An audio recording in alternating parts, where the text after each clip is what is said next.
আসসালামু আলাইকুম দর্শক, আপনাদেরকে আমি একটি ভুট্টা খেতে নিয়ে এসেছি। আমি কিভাবে আপনারা ভুট্টা চাষ করবেন এবং এই ভুট্টাই কিভাবে পরিচর্যা করে আপনি অধিক ফলন পাবেন, সেই বিষয়টাই এই ভুট্টা ভিডিওতে আমি আপনাদেরকে বিস্তারিতভাবে জানাবো। এবং এখানে বলে রাখি, ভিডিওটি একটু সময় নেবে, তবে মনোযোগ সহকারে সম্পূর্ণ ভিডিওটি দেখার অনুরোধ রইল। আপনারা হয়তো অনেকেই জানেন না যে কিভাবে ভুট্টা চাষ করতে হয় এবং ভুট্টা একটি লাভজনক ফসল। এই লাভজনক ফসলে কিভাবে আপনি পরিচর্যা করলে এই ভুট্টাটি আপনার অধিক ফলন পাবে,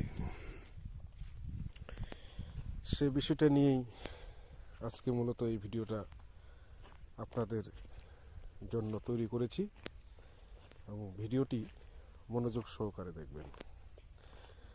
আপনারা দেখছেন আমি একটি ভুট্টা খেতে আপনাদেরকে ভুট্টা দেখাচ্ছি। ভুট্টাটি কিভাবে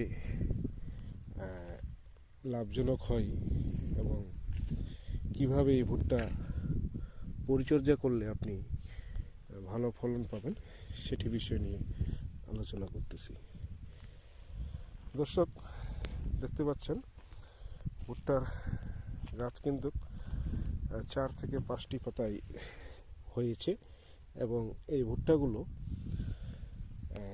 স্বল্প সময়ে কিন্তু এত বড় হয়েছে। এটি মূলত আসলেই আপনাদের একটা জিনিস বলে রাখি, সেটি হচ্ছে যে সঠিকভাবে পরিচর্যা না করলে ভুট্টা কিন্তু আপনাদের অধিক ফলন দিবে না। তাই সঠিকভাবে পরিচর্যা করতে হবে এবং ভুট্টার সঠিক মাত্রায় কীটনাশক প্রয়োগ করে আপনি এই ভুট্টা গাছগুলি সুন্দরভাবে তৈরি করতে পারেন। এখানে আপনাদেরকে বলি, সেটি হচ্ছে যে কিছু হয়তো পাখি